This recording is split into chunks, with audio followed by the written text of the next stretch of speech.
members, but Miss Alderman Clark Hubbard responded, and she told me she wasn't going to be here. I don't know where Alderman. Let's call the roll. Alderman Rhodey, Alderman Vollmer, Alderwoman Hubbard, Alderwoman Murphy. Here. Alderman Bosley, Alderwoman Clark Hubbard, Chair Lady Howard. Present. 2 present. Today we're here to take testimony on Board Bill number 34, which is an ordinance submitting to the qualified voters of the City of St. Louis a proposal to revise Section 2, Article VIII of the City of St. Louis Charter, which requires city employees to reside within the boundaries of the City of St. Louis, and thus allow said employees, except for city agency and department directors appointed by the mayor, to reside outside the boundaries of the City of St. Louis, and providing for an election to be held for voting on the proposed revision and the manner of voting thereat, and for the publication, certification, deposit, and recording of this ordinance and containing an emergency clause. With that said, some orders of business, public hearing procedures. I'm going to read those, and then we'll start hearing testimony. Today we will not be voting on this bill. I'm here to hear the reasons why we need this change in our city charter. And after presentation of the bill at any public hearing, the proponents and opponents shall be heard alternately. All persons who wish to testify at a public hearing shall sign a list, which you have done, shall be made available by the chairman of the committee at least 1/2 hour before the announced time of the hearing. The initial presentation of any witness shall be no longer than 5 minutes. We're going to keep it to 3 today because we have many people that have to get back to their jobs. With permission of the committee chair, but any witness may respond to questions by members of the committee for an additional period of time to be determined by the committee chairman. And any witness may submit written testimony to the committee at any time prior to the conclusion of the hearing of the bill. This information shall be included in any announcement of a public hearing required by law to be published or posted. Further, the above 2 paragraphs shall be read by the committee chairman at the beginning of any public hearing. It is not necessary that the above 2 paragraphs be printed in the notice to the members of the committee. A committee may hear testimony on more than one bill.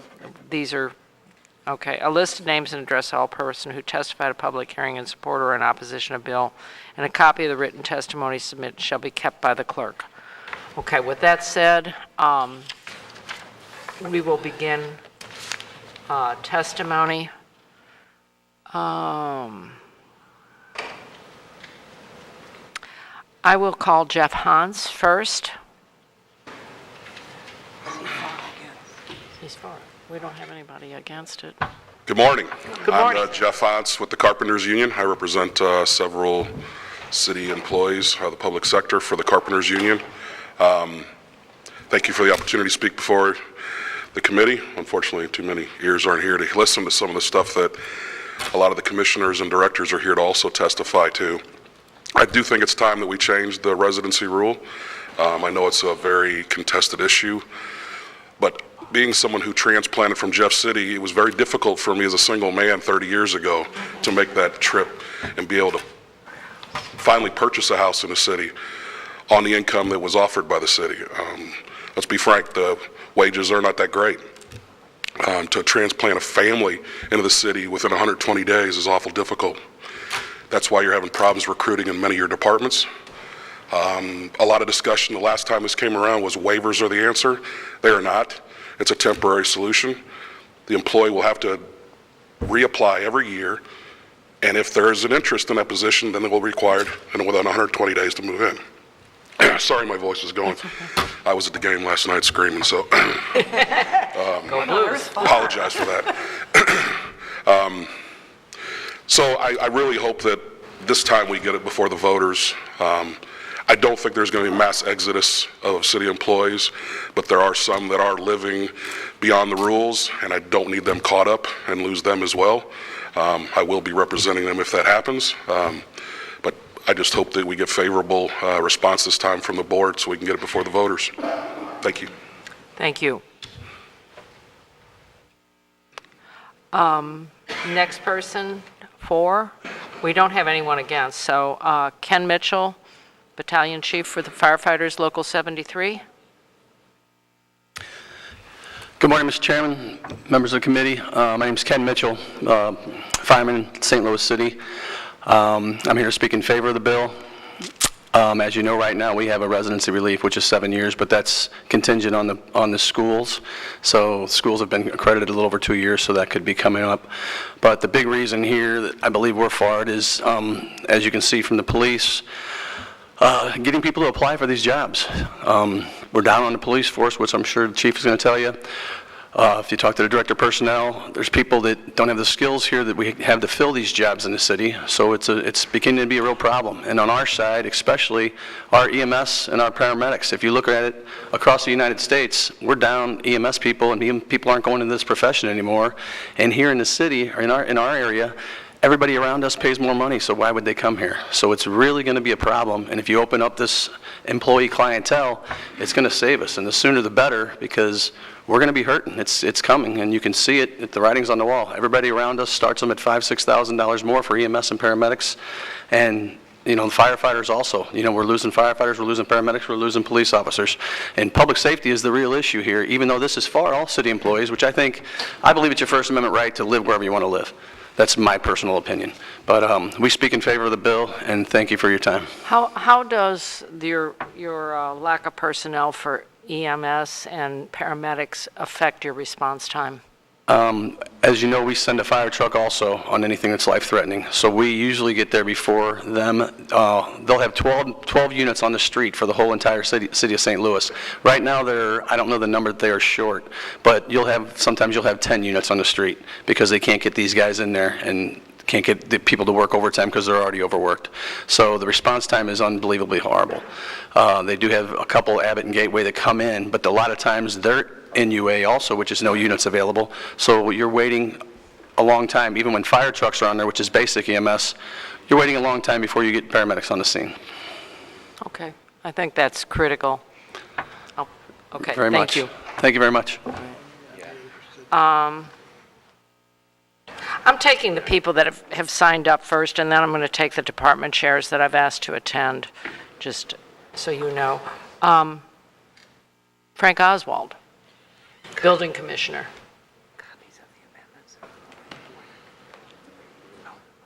Good morning, committee members. I'm Frank Oswald. I'm the Building Commissioner for the city. As you know, our department has a large group of people who oversee a huge element of public safety in the aspect of how our buildings are built, et cetera, that type of thing. As an operations division, I do feel it's very, very difficult for our personnel division to provide me list of qualified people, given all of the other things that people said. And I agree with all of those statements. My main thing that I wanted to add is that I think, from an operations division standpoint, our main goal is to provide services to our citizens. And it's affecting what we can provide in the way of services. And it's time to make a change simply because of that. Thank you. Thank you. Greg Hayes.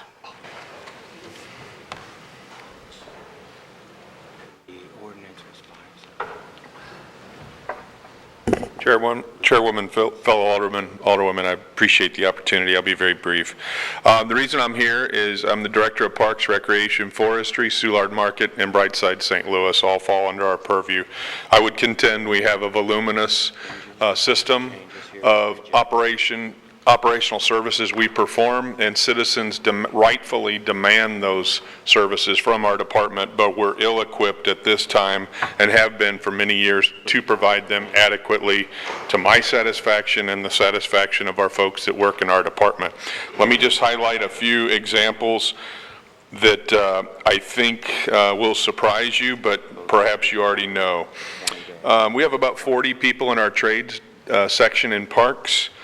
We have 3 plumbers to handle 109 parks and 7 rec centers. We currently have 2 vacancies. We have 1 plumber, and there is no eligible list of candidates for us to pick from. We have heavy equipment operator vacancy. We have an HVAC foreman vacancy. We We can't even fill our 7 utility worker positions.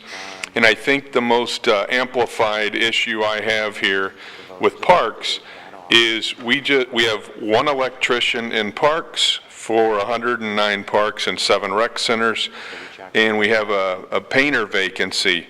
There are no painters and there are no electricians on the list. We waited a year for the electrician to get hired, and thankfully he transferred from the airport. So there was no outside candidate. Thankfully, a painter came over from the tree trimmer section to be our painter in parks. Otherwise, we'd have no painter. The last thing I'll say is I've worked in forestry, so to speak, from 1999 until 2015, January. We have 27 tree trimmers in our table of organization. At one point last year, we had 10 tree trimmer vacancies. That means we have 17 tree trimmers working out on our city streets and in our parks in one of the most dangerous jobs in the United States, and we can't get tree trimmers. That's been the case going back to what I said since at least 1999, but probably almost 2 decades.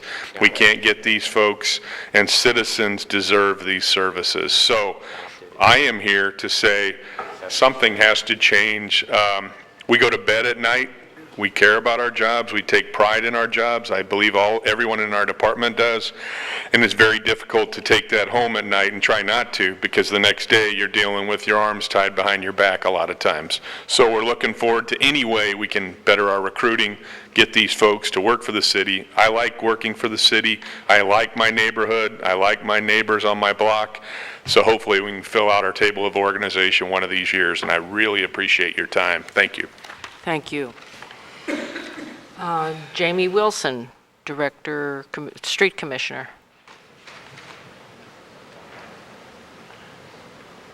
Plaid day for the operating departments here. Blue You like plaid. that? Hi, my name is Jamie Wilson. I'm the Street Director for the City of St. Louis Street Department. For those that don't know, our charge is the Maintenance and Operations Department for the city for streets and alleys. We take care of paving, traffic signals, signs, striping, flood control, snow removal, trash, towing. So we have a lot of things. We're authorized in fiscal 19 for about 444 positions, and we're operating in about 378. So 66 vacant, so that's about 15%, and it seems to be perpetually that amount. That directly affects our ability in a different way as the previous speakers, different variety of public safety. The potholes we fill, the trash we collect, the clearing vehicles out of the public roadway. That affects our ability to deal with any of these events, whether it's floods or snow removal. When we're operating short, that results in overtime, that results in pulling people off other things to cover the one thing, because it's on the shoulders of the guys that are actually there to do that stuff. So we have to pull off, and that means we can't do something as timely as we would in a full scale like we would or like we're designed to do. So in order to provide these timely services to people, we believe we are in support of lifting the residency ban to see what we can do on that side of the equation. We obviously know how we're going to operate if we don't lift it, as we've seen the numbers. I think it's well worth it's well due the time to see what happens if we change it up on the other side of the equation. So Thank you. Thank you for your time. Okay, wait a minute. We have, one of the committee members has questions, so. You said how many people you were short. I forget. So my question is, you are budgeted for those employees. So that was a fiscal 19 stat. So we were Okay. authorized to hire up to 444 positions. We actually had filled at that time 378. So that's 66 vacant positions. So the money is there for them, they just can't be filled because of this Correct. ordeal? Okay, Yes. thank you, that's all. You're Thank welcome. you. Just wanted to clarify that. Okay, I think, when we're hearing from departments, we see the need. Also, I would like to hear from the Director of Public Safety, and then I'm going to hold off for last our Director of Personnel, and he will fill in on why we need this citywide also. Good morning, Madam Chair, members of the committee. My name is Jimmy Edwards. I'm the Director of Public Safety for the City of St. Louis. I have 9 departments that work under my direction. One of the most important, however, is the police division. Currently, at any given day, we are 120 to 140 officers below authorized strength. This has been a problem for the last 3 or 4 years. It just did not happen. Unfortunately, our community has changed quite a bit. The population in our community has changed from, at one point, over 800,000 people. At one point in the history of our city and our department, we would have anywhere between 200 and 300 people on a waiting list to become police officers in the city of St. Louis. As we have lost population in the city of St. Louis, we have also lost the interest of people to become police in the city of St. Louis. So our pool is not the type of pool that we can evaluate and are able to hire people that are qualified to be police. We get the numbers, and then unfortunately we have to eliminate many of them because of various disqualifying factors. We are working very hard and diligently. We will continue to keep the city of St. Louis safe with the number of police officers that we have, irrespective of this side problem that we have. Our city is safe. Our city is safe because our officers are working overtime, lots and lots of overtime. It's just not sustainable. It's not sustainable as a result of, from the health perspective, and it's certainly not sustainable from a financial perspective. It costs us more in overtime than it would for us to hire another 200 officers. And we have yet to recover. We have not recovered from post-Ferguson. We've not recovered from protests. We are still in the same financial bind that we were in 4 or 5 years ago. Let me tell you that I am so concerned about having a less qualified pool that I am now participating in the recruitment of police officers on Spanish-speaking stations. I have turned to our immigrant population to see if we can add people that are interested in being police officers. And I appreciate those citizens and the positive responses that we're starting to get. Yet, I believe that if we had an opportunity to recruit regionally, that the folk that we recruit will do a fantastic job. We'll have an opportunity to get the type of people that we want. Moreover, with respect to policing in the city of St. Louis, I get it. We all want to have police officers that live on our blocks. We all want them living next door to us. That's ideal. But I think that if we just had the authorized strength, and if we're able to eliminate the vacancies, those numbers will allow our officers to be more effective. They're no longer working 18 hours a day. We're able to really just get the job done. The officers that are not residents of the city of St. Louis work the hardest for citizens in the city of St. Louis. We have a number of officers that were lawfully allowed to leave our community. They come back and they work very, very hard. In fact, you would not be able to distinguish who lives in our city or who does not live in our city, because the work ethic is the same and they work extremely hard. So I'm asking that you consider, and that our board considers, allowing this issue to be placed on the ballot for the citizens of the city of St. Louis to consider whether they are willing to reach out and allow others to become police officers in the city of St. Louis. In my mind, it just makes sense. Most of the people in the city of St. Louis on any given day does not reside in the city of St. Louis. They work in our city. They come to our city for social events. They participate in our city. We are expected to keep them safe. And so I ask that we I don't want to call it an archaic policy, but indeed it is. It is time to move forward. We police now differently. We police as a region. We don't police just as a city. I ask for the support and receive the support and partnerships, not only from St. Louis County, but from our federal partners. We police differently than we policed 25 years ago, or 40 years ago, or 50 years ago. We are in desperate need of the ability to hire folk that love our city, that want to police in our city, and that are qualified both physically and mentally to be police officers for the St. Louis Police Department. Thank you. Thank you, Judge Edwards. I have another question for you, and I will open it up to my committee members. All the emergency services are under your supervision. So basically, can you speak a little bit to how all of this, the lack of personnel in all of these divisions affects our city?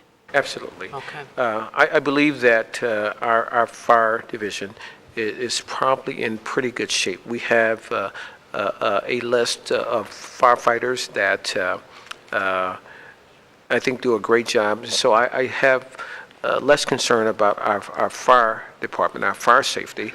But what's interesting about that is that it is our fire department that works outside of the city of St. Louis. It's our fire department that responds to Maplewood. It's our fire department that responds to the city of Clayton. Clayton does not have the ability to fight a fire if the fire is more than 3 stories high. It's the city of St. Louis. It's the city of St. Louis Fire Department that works and responds to all water rescues. It's the St. Louis City Fire Department that works on all of the highways, irrespective of whether it's in the city or St. Louis County. And so we're doing a lot of that regionally. In terms of building, we don't have a sufficient amount of building inspectors. We have the job vacancies, but we don't have them. We don't have a sufficient amount of liquor control agents. We have vacancies, but not people that are qualified to do the job. And so in every department that operates under the umbrella of public safety, we're suffering mostly the same problems with vacancies, the inability to hire people within the city of St. Louis that qualify for those respective jobs. Okay. Thank you. Are there any questions? I don't have any questions, just a brief, I'll try and be brief, a brief comment. My husband's a retired police officer, so I know of what I speak. We lived in the county briefly. He was, and only because at the time when we were buying our first home, when you bought a home in the city, the down payment was astronomical for a first-time buyer. And so we moved in the county for a short time. We've discovered the error of our ways, I want you to know. I never felt at home out there.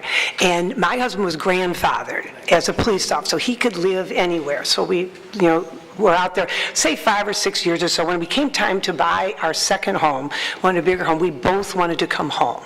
So we looked back in the city. And we've lived in the city the rest of our lives. We're at this home for 37 years, I believe. And there are advantages. When we lived in the county, my husband was no less devoted to his job in the city. I just say that as a point, as you said. He was no less dedicated as a police officer. And same way, of course, when we moved back to the city, it does have some disadvantages sometimes. When everyone calls on you constantly, I'll just say that, just out there, everyone calls you and comes to your door when they have a question about something, and that can be something. And then also, we had an experience more than once where you run into people that you have arrested before. One time we had a person deliver pizza to our home that my husband had arrested the night before, and luckily we saw through the peek hole. So I answered the door, so this perpetrator did not know that the police officer lived there. So it works both ways. Yes. And but I understand what you're saying, and I don't believe that anyone is any less dedicated just because they don't live in the city. We chose it, and I wouldn't live anywhere else, but that's just me. So. Thank you very much, and I certainly appreciate that comment. I would like to see in the city of St. Louis a diverse, inclusive police department that represent and reflects our entire city. I know that there are African-American youngsters, for example, that would like to be police officers in the city of St. Louis. And like many of you, I had children at home that were attending college, and they graduated from college, and I finally kick them out of the house when they're 26. It's time to go at 26.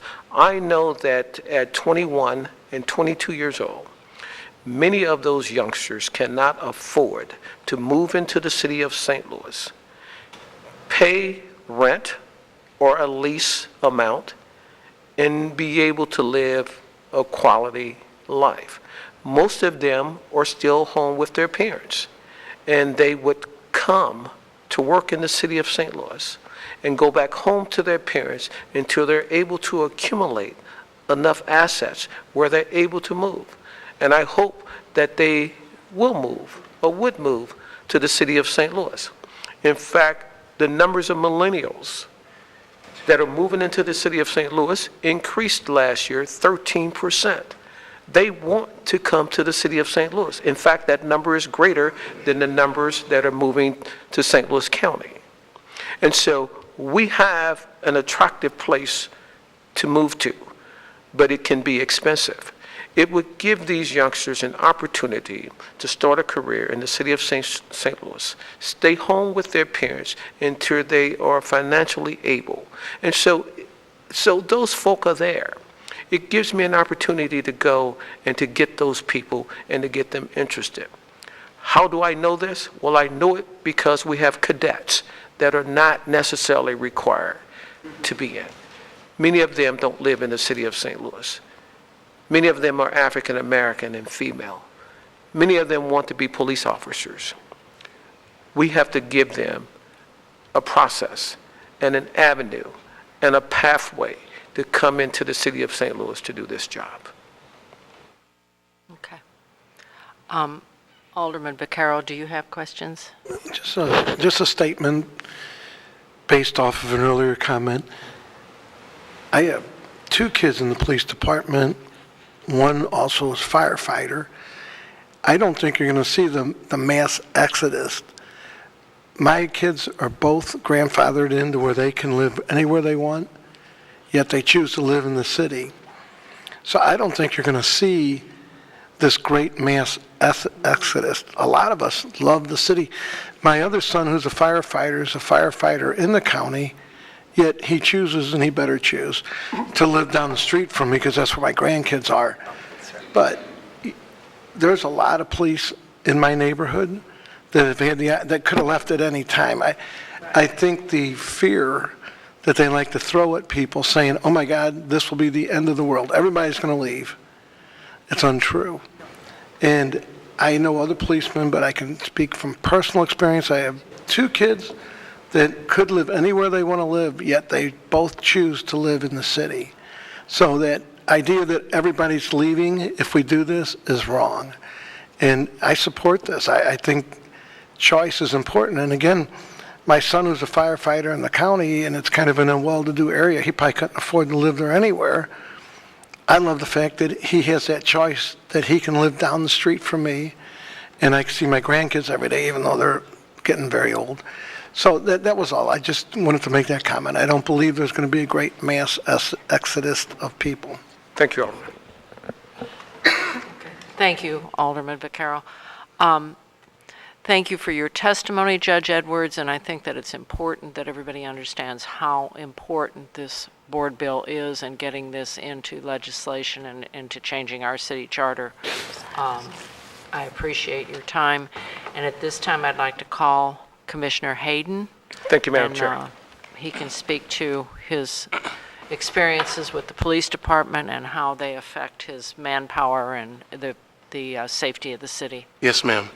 Good morning, Alderwoman Howard, Alderwoman Murphy, and Alderman Vaccaro. And thank you for this opportunity to address you this morning on this most important and urgent matter. The single most greatest challenge to the St. Louis Police Department faces with respect to recruitment as well as retention is the residency requirement. First and foremost, we are the only police department in this region with a residency requirement. We have the most violent crime in the region, annually vying for the most violent city in the country. Yet, we put a yoke of inconvenience on would-be applicants by demanding that they move into our city in order to work for our police department. We have the greatest need for officers in the most demanding criminal environment in the St. Louis metropolitan area. However, we have the greatest impediment to becoming an officer by inconveniencing and discouraging applicants with the residency requirement. Additionally, we are competing for the applicants who can walk on to the St. Louis County Police Department, any one of the other municipal police departments, and the Missouri State Highway Patrol without relocating, and they often opt to do so. Our competition for applicants is further compounded by the fact that within the past 4.5 years, policing has become a less desirable profession nationwide due to the challenges of civil unrest, the nucleus of which was born out of our own region in the aftermath of the Michael Brown incident. As has already been mentioned, our department has been operating anywhere from 100 to 150 officer deficit for at least the past 3 years. We have not been able to close this gap primarily due to the residency requirement. Operating below staffing to this degree is obviously an officer safety issue, but when it comes to getting to a 911 call more quickly, when our citizens are frantically calling for our help, it also becomes a public safety issue.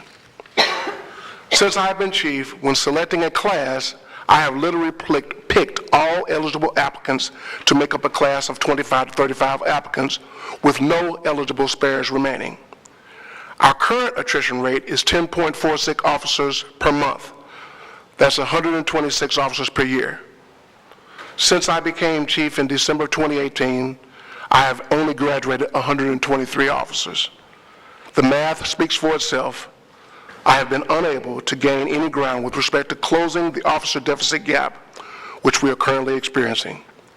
I need the ability to significantly increase my applicant pool in order to make up the deficit of 135 police officers within any reasonable time period. Our officers doing an incredible job and a dangerous job on a daily basis within the city under the most difficult circumstances. They interact with the public under what are oftentimes hostile and volatile encounters. Nevertheless, they are expected to go to the same grocery stores, department stores, and restaurants as the persons with whom they may have had a hostile interaction earlier in the day. The residency requirement is not only a recruitment hurdle, but a breach in the dam which is getting wider and wider with respect to retaining current officers. According to exit interviews over the past 3 years, second only to a service retirement, accepting another position, presumably with another police department, was the #1 reason officers separated from the department. Many of our officers have family members and children with special needs. Many of the agencies and school districts which best address these special needs are not within the city limits. Therefore, the officers have to do their best to try and get access to some of these facilities as best they can with already stressful and demanding schedules, or in the alternative, settle for a comparatively less standard of care in addressing the special needs of their loved ones. Uprooting from one's home and relocating into the city can not only be physically burdensome and emotionally taxing for a potential officer and his or her family, but is also a burdensome financially when it comes to selling one's previous home and the related moving expenses. Ladies and gentlemen, I need the ability to hire and train a significant number of officers so that I can keep you and your constituents safe. This is an urgent matter of officer safety as well as public safety. I am asking you, I am imploring you, I am beseeching you to relax this residency requirement so that I can make St. Louis a safer place to live. Thank you. Thank you, Commissioner Hayden. Alderman Murphy, do you have any No, questions? just what I had said before. Okay. Alderman Vaquero. You bring up a good point. You know, I think there's more people leaving the city because they're afraid of crime in the city. And if this resolves the crime issue, that may actually slow down the people leaving the city. And I was thinking about that when you were talking, that, Yes, sir. yeah, crime is a bigger reason people are leaving than residency. And if we can stop that in any way, that's a good answer. But anyway, just I was thinking about it when you were talking. Thank you very much. Thank you, Alderman Vaquero. Thank you, Commissioner Hayden. Right. Okay. At this time, I'd like to bring the Director of Human Resources, Mr. Richard Frank, to the microphone to discuss how our city is different from most other cities and to present the problems we have in hiring in all departments in the city of St. Louis because of the residency requirement. I'm getting older and shorter. I'll adjust this. Thank you, Chairman Howard, and thank you, honorable members of the committee. I've testified about this issue before, but it's continuing to change, and I'd really like to piggyback on what Chief Hayden has said and also Director Edwards. There's 2 points to this discussion. One is philosophical, and I won't go into that too much, and then there's the practical applications, and I'd be glad to take questions. But first of all, let me say that our city is different, and I'm going to pass this out for the committee's consideration. I'm going to just run through, though, what some other major municipalities have done with their residency requirement, or what it currently is.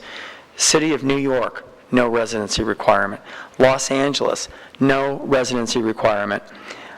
We've got Philadelphia, San Antonio, no residency requirement. San Diego, Dallas, San Jose, Austin, Jacksonville, Florida used to have one, no longer enforce it. San Francisco, Columbus, reads like a who's who of major cities. Fort Worth, Seattle, Denver, previously had, Denver, the #1 rated place to live in the country, no residency requirement enforced. El Paso, Detroit, Memphis, you have to live in the state. Oklahoma is listed here.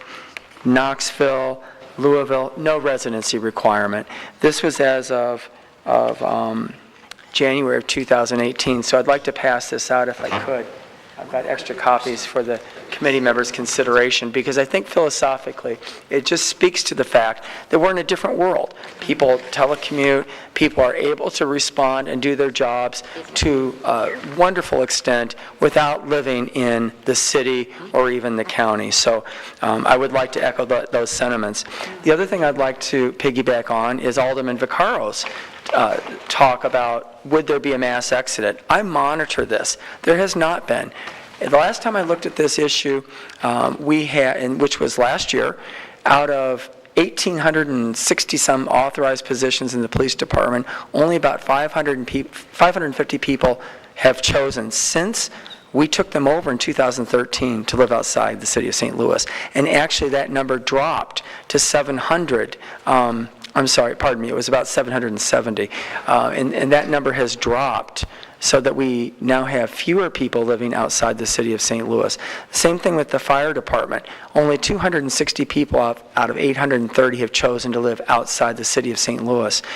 I also echo what Judge Edwards said about the Ferguson effect. I've been here 15 years. I myself have been a victim of violent crime twice. The police were wonderful, they responded, but it's a reality that we live in. We've done everything we can to recruit more applicants. We've got about 150 people over there now going through screening. The problem is we're fishing in a smaller pool. And as the judge indicated, we have more and more people who have problems with criminal background checks. These are serious problems. We've got people who are robbers, child molesters, felony theft, really serious things that eliminate them from any kind of consideration. So we And that's any job with the Well, city. no, that's particular just in the police department.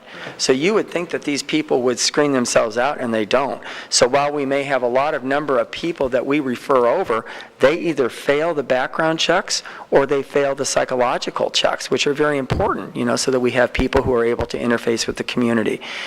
That's just the police department, but we have it throughout the city. We have 130 vacancies, jobs that are currently open. I've never seen that before.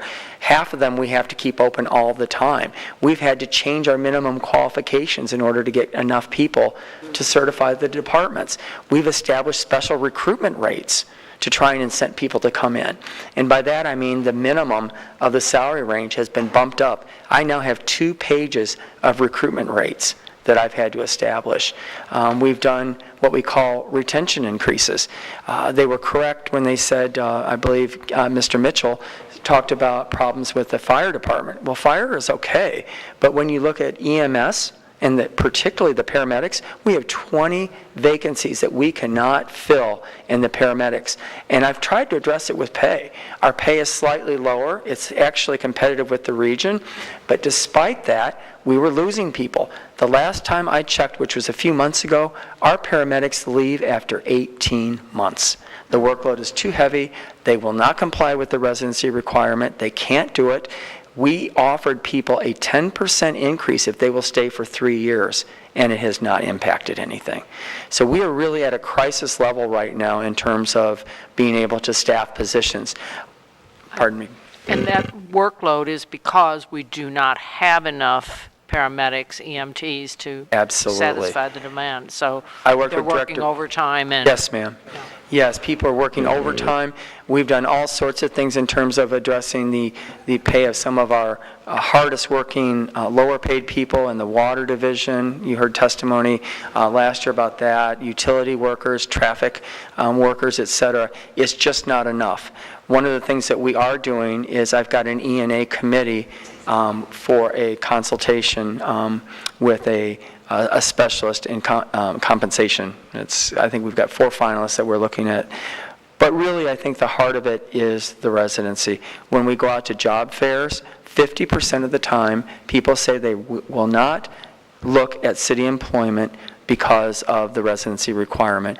I have with me today here 2 people who are probably more familiar with this issue on a day-to-day basis, my Deputy Director, Linda Thomas, and then, very importantly, Brian Beckelman, who is the manager of recruitment and examinations. So I really think it's a 2-pronged thing.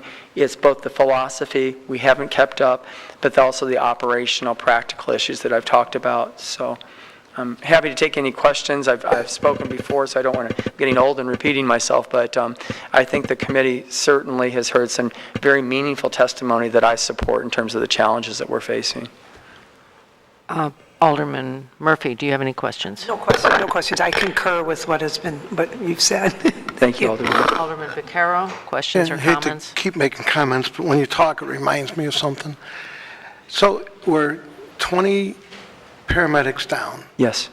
So not only are we paying overtime, which costs us more money, how much are we outsourcing to outside ambulance companies that we're losing money on? So we lose on both ends of that issue. We lose on because our ability to run calls changes, our overtime goes up, and we outsource a lot. I know that in the Parks Department, in order to cut all the vacant lots, we're now outsourcing. We have people that we pay to cut lots, but we're also paying outside companies. So we lose on 2 sides of these things. We're paying overtime, and EMS in particular reminds me of that, and we're outsourcing. So we're paying other people money, so it's a double-edged, we're paying, we lose a lot of money because of this. You're exactly correct, Alderman. We do this in a number of areas now, which I've never seen before. We do it with our fleet maintenance workers, to work on the heavy equipment. We're down 20 EMTs. Again, there's, heavy turnover. We are the nucleus of a very large metropolitan area, 3 million plus people. We understand that. So we have the toughest problems here. And so our people are working very, very hard. Our paramedics can go somewhere else. We've had to outsource some refuse workers. We've had to lower our age for our parks people to cut weeds down to 16. We've worked with Slate to try and generate people to come in. We're trying every strategy we can. And the sad part is that people have caught on. When you mentioned the school system and people wanting to pay for private school, or not being able to pay for private schools, what we see in the police department, people leave after 3.5 years. They come here, get the superb training that they can get from our police force in the most tough area you can imagine, and then when it's times to send little Johnny or Susie to school, they're out of here. They've been trained, they're competitive. So we see that with our data, that after 3.5 years, they're leaving. I'll leave the committee with this thought too. I saw just on Yahoo, Business Journal, that about over 30% of the millennials now are living at home at age 26. Again, I'm echoing what's already been said. People can't afford to uproot. And what I said in an interview with a recent reporter is, we have untapped places where people need work. Even with the lowest unemployment in 50 years, there's a lot of underemployment. And that just came out as well. People who are only working part-time jobs because they can't get insurance. I believe that if we relax the residency, we could apply, really recruit from Cahokia, Sauget, Alton, Jennings, Ferguson. When we do those job fairs, they say, we want to work in the city. We like the city. Can't afford it. I couldn't afford now. My house was underwater until a few years ago. I couldn't take a job in San Jose and then have to pay 2 mortgages. So I really appreciate consideration of what I consider to be the biggest challenge that HR and all of our operating departments face today. Well, Any further questions from the committee? No, I agree 100%. And I don't sit on the committee, although if I'm not on the bill. I appreciate you filling my chair. If I'm not on the bill, obviously I would be a co-sponsor of this bill. And again, my comment, this isn't about a bunch of people that are whiny that just want to live somewhere else. The flip side of this, it's important from even an economic standpoint that we fill these positions, and if we're not filling them within the city, and again, we're outsourcing, and when we outsource, there is no residency requirement. Correct. It could be whoever, so it's money that leaves the city.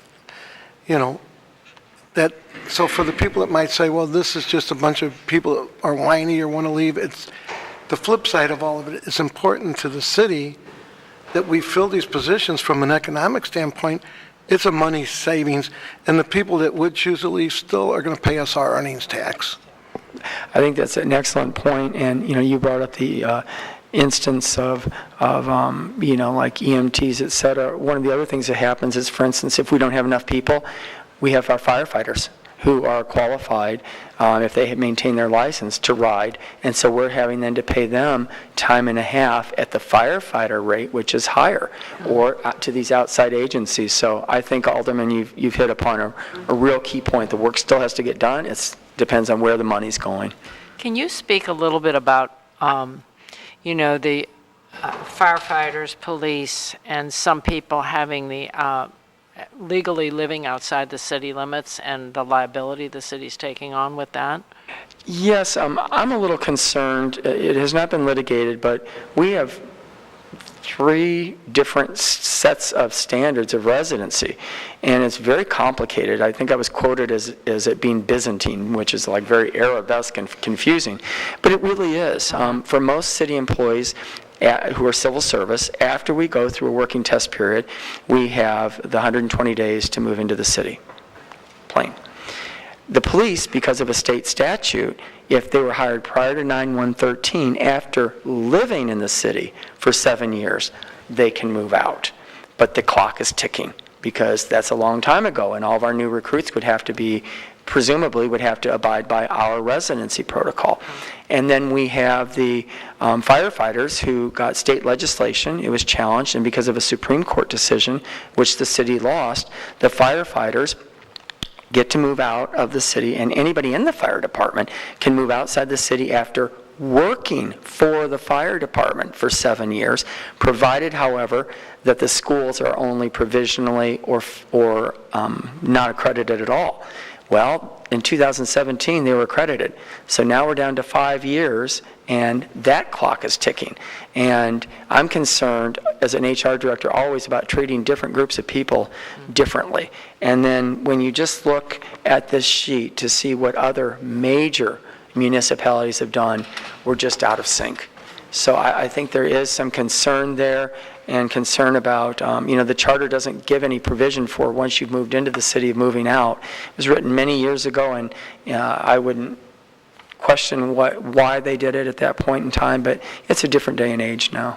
One more question. Do we track people that, is there any enforcement on residency? There is enforcement. Some departments are more aggressive than others. I will tell you that I had a report from the FBI several years ago that they thought there were at least 79 people in public safety in the fire division who were living illegally. I've seen other departments aggressively pursue residency, but it's very difficult to prove a case. The courts have said that you not only have to have tax records and bills and utility stuff, but you've got to have statements from neighbors, and you have to track them, and you have to have photographs, etc. And the other thing is that the courts don't like residency rules. So it's very difficult to prove. Even our Civil Service Commission, if you have some kind of residency in the city, let's say I've got a girlfriend or boyfriend, whatever, who lives out in St. Louis County, and I'm out there most of the time, what happens if I've got a $250 a month shabby apartment, that I have down here? Mm-hmm. We see a lot of that. So there's a lot of skirting around where we really can't aggressively go after those people.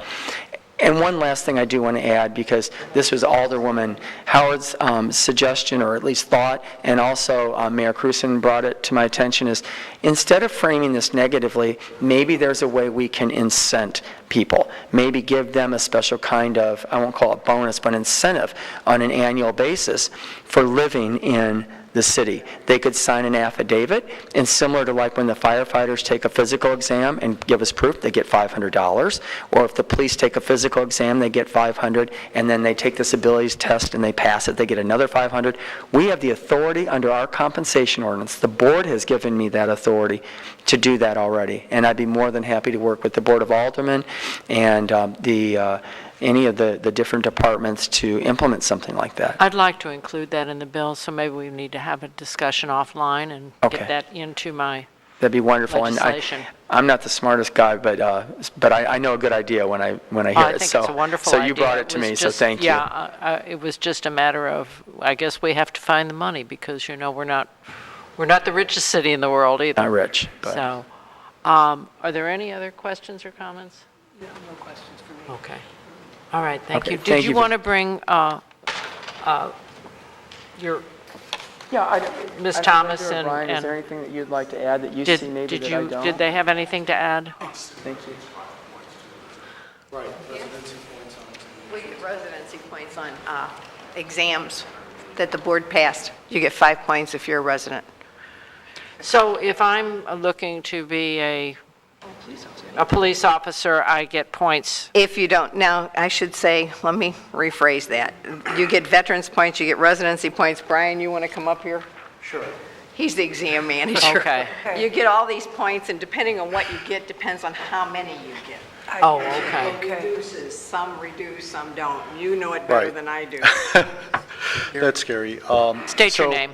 Hi, Alderwoman Howard, members of the committee. My name is Brian Beckelman. I'm the manager of personal services and recruitment and examination for our city. The way the preference points work, if you are an applicant and currently reside in the city of St. Louis and have resided for at least 12 months at the residence on your application, then you get 5 extra points on a passing score on an examination. Your score does not exceed 100 points, that's the maximum you could earn. But on lists like our last probationary fire private exam in 2015, where we put over 450 candidates on that list, the top 100 candidates on the list had either a 5-point preference for being promotional city employees or a 5-point preference for being veterans, to reward veterans for their service. Veterans receive a 5-point preference as well. If you are a city employee, your 5-point preference for being promotional comes first. You get 1 additional point for being a city resident. You get 1 additional point if you are a promotional veteran, and then an additional point for being a resident. So 7 points total. My eyes are glazing over. It's fortunately, we have a computer program that So helps do us. those points remain in effect if I'm applying for a promotion also? Correct. So if you're Even residency? Yes, so if you are a promotional city employee, if you're going for a promotion, you get your 5 points for being a promotional employee and 1 additional point for being a city resident. Where you can find a difference is with police and fire promotional exams, where in the case... If you don't have, if you're not promotional, you get all 5 points for residency. Yes. It depends on what points you get and how many you get. Because somebody questioned that, but we'll talk about that later. One thing I'd like to add to my testimony, and I just thought of this, but, you know, times do change. This board approved back in the mid-2000s a charter change, because in the past, you had to be a city employee in order to compete promotionally. And, you know, you had to. You got exclusive preference before we could consider anybody from the outside. And I testified to the board at that time, and the board approved that we needed fresh blood. We needed to make sure that we broadened our pool. So this Board of Aldermen approved it, the mayor signed it, and then the administration at that time said, it probably won't pass. It did. The people saw the wisdom of that back in, I think, 2006 or 7. And so this board did take proactive action, and I want to thank the board for doing that 12 years ago, noting that times change. So I think we find ourselves in a similar place. Okay. If I may, Brian? there was, and Linda could speak to this, but there was a time, was there not, when you couldn't apply for city jobs unless you were a city resident, and that changed too. When I came to work here, you had to be a Yes. city resident for a year. I came in '66. Yeah, Okay.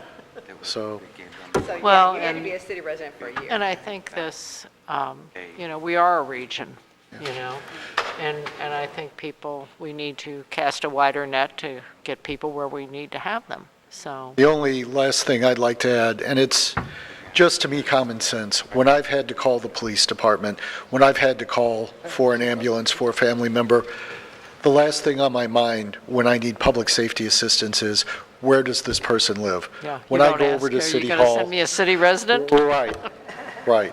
I thought about that while I was sitting here. One other Yeah. thing I'd like to add before I go sit down and go home, actually. I retired in 2013.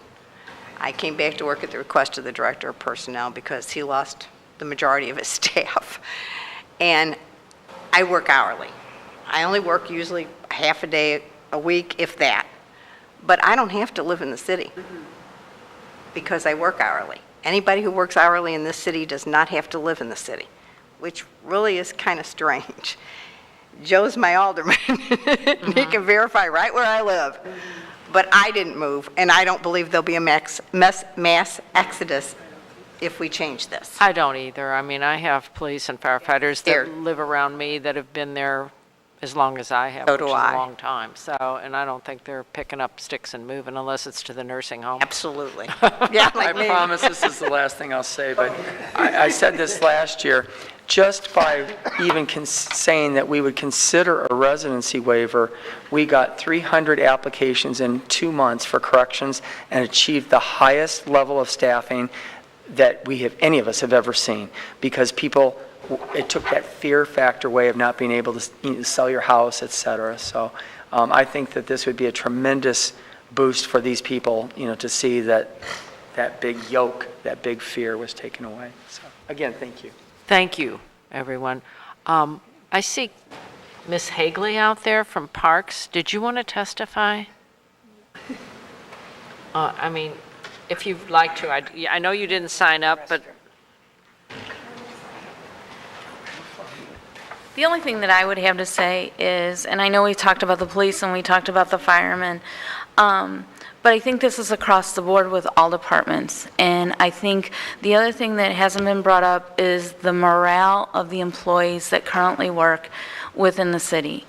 And what it does to them when we can't do the job that we want to do for the citizens of the city. It's very disheartening when, most of you know, I was in the Parks Department was in the paper not too long ago about several playgrounds and, you know, syringes in the grass and things like that. Those aren't things that we want to see in our city. We want to do a good job. And we can't do the job that we want to do without having the employees that we need to do that job. So while I agree that firemen and police officers are first and foremost, there's a level of, at every level,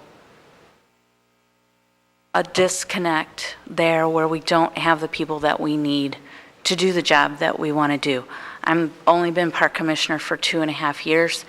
And I will say, I continue to be amazed at what we're able to accomplish with what little we have. The dedication of the employees that currently work in the city and are working is phenomenal. And I think you can say that across the board, especially with personnel with us. We were really in a bind, even hiring seasonal people, and we all came together to do job fairs and things like that to recruit. And it was a hard road to go, but we're seeing some improvement. But, you know, I just want to say that I think it's a stopgap is what you're saying. Right, and I think every department is affected by this.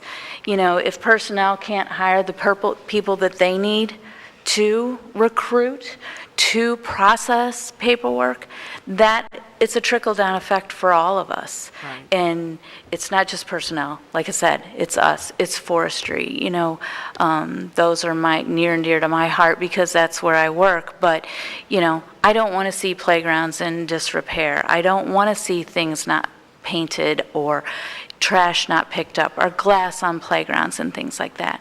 But if you don't have the people, that's the reality of it all. So, thank you. Thank you. Did you have anything else to add, Alderman Victor? No, just the cost factor of the overtime. Right now, the police department dispatchers are on mandatory overtime, which makes it really easy for someone to make a mistake. I just won't keep going back over it, but we pay more in overtime. We pay more in outsourcing.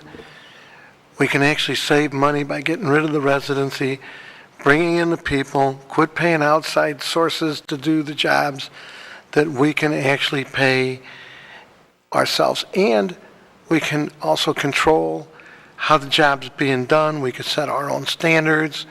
Right now, when the people come in to cut vacant lots, you know, we're paying all these people that we can do a better job, you know, and save money. But anyway, I keep going over the same points, but I do believe it's a money-saving thing. And again, I do worry when the dispatchers, people tell me all the time, I called 911 and it rang and rang and rang and rang, and I hung up and you're not supposed to. But when you got the dispatchers on mandatory overtime, they're not, this is voluntary. At least I know last week they were still on mandatory overtime. It can make a difference in how someone performs if they're overtired, you know, overworked. So anyway, I won't belabor on it, but I think this is a good move. Well, I think as an elected official, I think it comes to us as we get complaints when people their services aren't fulfilled. And I don't think that many people realize the critical shortage we have for staffing in the city of St. Louis and the job that people are doing with less people. and how they're keeping up as best they can. And as a frontline person, when they don't get service from CSB, they don't get service from, maybe their NSO, we get called on the carpet, and trying to tell people, well, we can't hire anybody is really an embarrassing state of affairs, and it's not due to salary and benefits as much as it is to the idea that people have to pick up and move to a new location in order to take a job within 190 days. So that time goes by very, very quickly, especially if you have a family and other responsibilities. So I appreciate everyone's testimony today. We will not vote on this today. However, we will reconvene, and I intend to maybe have an open meeting in the evening next week where we can take public testimony and maybe have a little more turnout. So I will get back with you, and I appreciate your time, and I will take a motion to close She's the only one who can make it. where is she? Chair, would you like to make a motion that we adjourn? Okay, second. Meeting adjourned. Thank you so much.